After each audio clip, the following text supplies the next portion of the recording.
UP के CM Yogi Adityanath ने कप्तान ऋषभ पंत सहित लखनऊ सुपर जायंट्स टीम से मुलाकात की।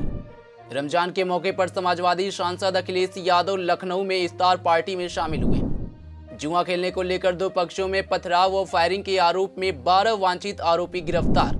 वक्फ विधेयक के विरोध पर बोले चंद्रशेखर रावण, जिस दिन यह विधेयक संसद में पेश किया गया था हमने इसका विरोध किया। मोहसिन रजा ने AIMPLB द्वारा वक्फ संशोधन विधेयक 2024 के खिलाफ धरने की आलोचना की। नमस्कार, मैं हूं सत्येंद्र शर्मा, आप देख रहे हैं पंजाबकेसरी.com। वक्त हो चला है उत्तर प्रदेश की 5 बड़ी खबरों की। उत्तर प्रदेश के मुख्यमंत्री योगी आदित्यनाथ से IPL की लखनऊ सुपर जायंट्स की टीम ने मुलाकात की। LSG टीम के मालिक संजीव गोयनका और कप्तान ऋषभ पंत ने मुख्यमंत्री आवास पर CM योगी से शिष्टाचार भेंट की है। यह मुलाकात इंडियन प्रीमियम लीग 2025 के रोमांचक मुकाबले से पहले हुई है। वहीं CM योगी ने कहा कि उत्तर प्रदेश आज खेल के क्षेत्र में एक नया युग शुरुआत कर रहा है। CM योगी ने आगामी IPL सीजन में उत्कृष्ट प्रदर्शन की शुभकामनाएं देते हुए खिलाड़ियों से कहा कि वे संघर्ष, अनुशासन और खेल भावना के साथ खेलें और युवाओं के लिए प्रेरणा बने। लखनऊ में समाजवादी पार्टी के राष्ट्रीय अध्यक्ष अखिलेश यादव रविवार को आयोजित रोजा इफ्तार पार्टी में शामिल हुए। यह कार्यक्रम समाजवादी पार्टी के प्रवक्ता फखरुल हसन चांद द्वारा आयोजित किया गया था। इसमें बड़ी संख्या में मुस्लिम धर्मगुरु, सपा नेता, विधायक और अन्य गणमान्य लोग मौजूद रहे। रमजान के पाक महीने के दौरान आयोजित इस इफ्तार कार्यक्रम में मौलाना खालिद रशीद फिरंगी महली, मौलाना सुफियान निजामी और कई अन्य प्रमुख इस्लामिक विद्वान शामिल हुए। इसके अलावा समाजवादी पार्टी के कई वरिष्ठ नेता, विधायक और पदाधिकारी भी इफ्तार में शरीक हुए। वहीं अखिलेश यादव ने रमजान की बधाई देते हुए सांप्रदायिक सौहार्द और भाईचारे का संदेश दिया। वक्फ विधेयक के विरोध पर आजाद समाज पार्टी के अध्यक्ष चंद्रशेखर आजाद बोले, जिस दिन यह विधेयक संसद में पेश किया गया था हमने इसका विरोध किया था और जब JPC का गठन हुआ तो मैंने अनुरोध किया था कि मुझे भी JPC में शामिल किया जाए। यह समिति जहां भी गई हमने इसका विरोध किया, चाहे वह बिहार हो या झारखंड। जिस दिन से ये बिल पार्लियामेंट में इंट्रोड्यूस हुआ था उस दिन से लेके और फिर इस पर JPC बनी, मैंने मांग की थी। हमने पहले दिन भी विरोध किया जब इंट्रोड्यूस हुआ, फिर मैंने जब JPC बनी उसमें मांग की कि मुझे इसमें रखा जाए। उसके अलावा जहाँ जहाँ ये JPC की टीम गई है, कमेटी गई, वहाँ हमारी पार्टी ने ज्ञापन देकर इसका विरोध किया, चाहे वो झारखंड में हो या बिहार में। इसको कमेटी के सब लोग, साथी जो हमारे मेंबर और कमेटी के चेयरमैन सब लोग जानते हैं। और अब भी आज जो यहाँ विरोध प्रदर्शन है उस पर भी हमारा पूर्ण समर्थन है। ये बिल सरकार के इशारों पे, यानी कि अगर DM को पावर चली जाएगी तो DM सरकार का होता है, वो सरकार के इशारों पे काम होगा। एक लंबी लड़ाई जो है इस देश में खड़ी की जा रही है कि बुनियादी मुद्दों से दूरी बने। जब इस तरह के रोज विवाद होंगे तो जो SC ST OBC के बुनियादी मुद्दे हैं वो बुनियादी मुद्दों पर चर्चा नहीं होगी, रोटी कपड़ा मकान पर चर्चा नहीं होगी। और एक हिंसक समाज बनाने के लिए और मुसलमानों के जो हक है उनको लूटने का प्रयास सरकार कर रही है। हम सरकार को इसमें किसी भी कीमत पर कामयाब नहीं देंगे, चाहे हमें। ये तो all India Muslim personal law board ने किया है। आज असल मेरी कोर्ट की तारीख थी और मैं आते आते लेट हो गया, तो मैं इसमें व्यक्तिगत रूप से शामिल नहीं हो पाया, लेकिन हमारा पूर्ण समर्थन उनको है। और अगर वो भी नहीं करेंगे तो हम भी इसके खिलाफ प्रोटेस्ट करके अपनी पार्टी के बैनर से सरकार द्वारा किए जा रहे अन्याय को रोकने का काम करेंगे।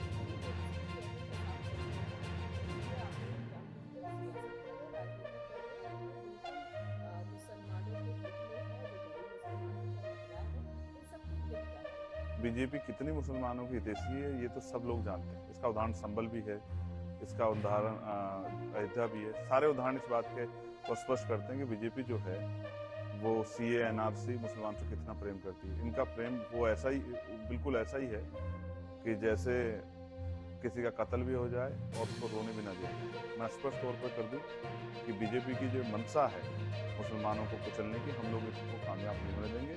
और उनके जो बुनियादी अधिकार हैं और उनके पास मस्जिदें हैं, इबादत घर हैं, उनके पास जो उनके खानका हैं, उनके पास जो कब्रिस्तान है, जिस तरह से उनको ऊपर हमला करने का काम और संविधान की जो शक्ति जो है धर्म के आधार पर मिली उसको रोकने का काम सरकार कर रही है। इसमें हम सरकार को कामयाब नहीं होने देंगे और अब सड़क पर भी इसको आंदोलन करके सरकार को चेताने का काम करेंगे। मोहसिन रजा ने AIMPLB द्वारा वक्फ संशोधन विधेयक 2024 के विरोध में जंतर मंतर पर महाधरना। मौलवी के भारतीय क्रिकेटर मोहम्मद शमी की बेटी को होली मनाने वाले बयान पर आलोचना की।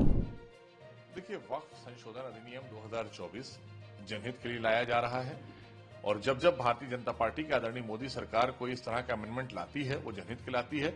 लेकिन बड़े दुर्भाग्य की बात है कि सारे के सारा विपक्ष उन शक्तियों के पीछे खड़ा है जिनके बारे में यही नहीं पता है कि इनको फंडिंग कौन करता है। ये all India Muslim personal law board Bharat में जहां पर ऑलरेडी एक संविधान है, कायदा है, कानून है, उसमें all India Muslim personal law board जैसी संस्था जिसकी कोई अकाउंटेबिलिटी नहीं है, कोई रजिस्ट्रेशन नहीं है, कोई ऑफिस का दफ्तर का पता नहीं है और उसके सदस्य सबसे ज्यादा वक्फ की संपत्तियों पर बैठे हुए हैं कब्जा करके। अगर आप उठाकर देखें पूरे देश में तो all India Muslim personal law board के ही सदस्यों के पास सबसे ज्यादा अकूत संपत्तियां वक्फ की हैं।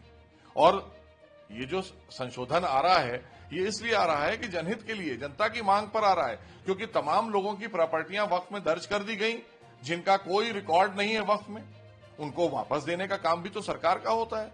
ये जनहित का निर्णय है और ये जो वहां पर धरना प्रदर्शन हो रहा है ये निजी हित का है।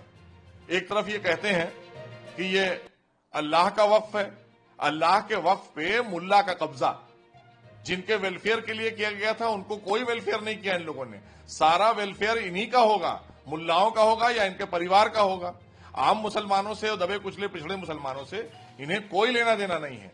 लेकिन ये अपने निजी स्वार्थ के लिए चंद लोग इधर उधर से, हैदराबाद से आ गए, उत्तर प्रदेश से आ गए, यहां से आ गए, कांग्रेस, सपा, बसपा, एमआईएम और आम आदमी, ये सब मिलकर लूट वाले लोगों के साथ खड़े होते हैं। इनको देश की सुरक्षा से भी कोई लेना देना नहीं है कि आखिर इस संस्था की फंडिंग कौन कर रहा है। विदेशों से फंडिंग हो रही है, इनका पर्पस क्या है हमारे भारत के अंदर all India Muslim personal law board चलाने का? ये लोगों को गुमराह करने का काम कर रहे हैं। इतनी बड़ी रिपोर्ट बनाकर पेश की गई है, सदन में पटल पर रखी गई है, 428 पन्ने की रिपोर्ट है। सब जानते हैं सिर्फ ये जन कल्याणी है और खास करके दबे कुचले पिछड़े मुसलमानों के कल्याण के लिए किया जा रहा है और उन लोगों के लिए जिन हिंदू भाइयों की प्रॉपर्टियां वक्फ में आ गई थी वो बेचारे वक्फ बोर्ड के चक्कर लगा लगाकर परेशान हो गए, जनरेशन वाइज परेशान हुए।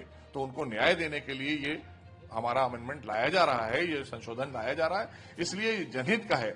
इसीलिए ये जो चंद लोग हैं जिनकी दुकानें बंद होने वाली हैं, जिनको वो वक्फ की संपत्तियों को छोड़ना पड़ेगा, परेशान वो हो रहे हैं कि अब हम कैसे बैठ सकते हैं, क्योंकि ये सब संपत्तियां वक्फ की हैं और इन्हें हमें वापस करना पड़ेगा।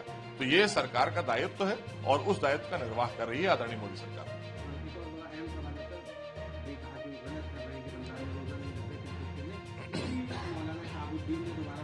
उनके पारिवारिक रूप से टिप्पणी करी, उनकी बेटी ने जिस तरह से होली के मौके पर रंग खेला उसको लेकर के कहा कि ये जो है शरीयत के खिलाफ है और ये इल्लीगल। किस तरह से देखते हैं ऐसे मौलानों के?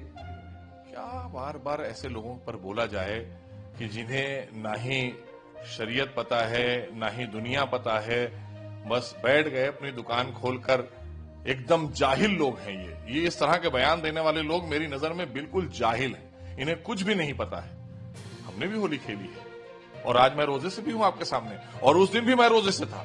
लेकिन शमी ने जो वहां सफर के दौरान रोजा नहीं रखा था तो उसकी छूट है इस्लाम में।